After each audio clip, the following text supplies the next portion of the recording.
వాక్యాన్ని వచ్చే దేవుని యొక్క పరిశుద్ధ గ్రంథంలో నుండి యోహాను 3వ పత్రిక 2వ వచనాన్ని ఒకసారి చదువుకుందామండి. యోహాను 3వ పత్రిక 2వ చరణాన్ని ఒకసారి చదువుకుందాం.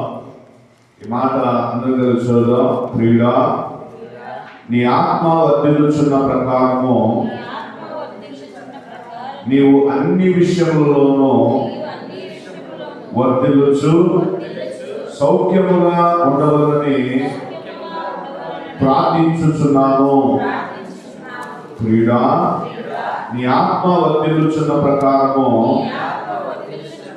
నీవు అన్ని విషయములలోనూ వర్ధిల్లుచు సౌఖ్యముగా ఉండవలనని ప్రార్థించుచున్నాను.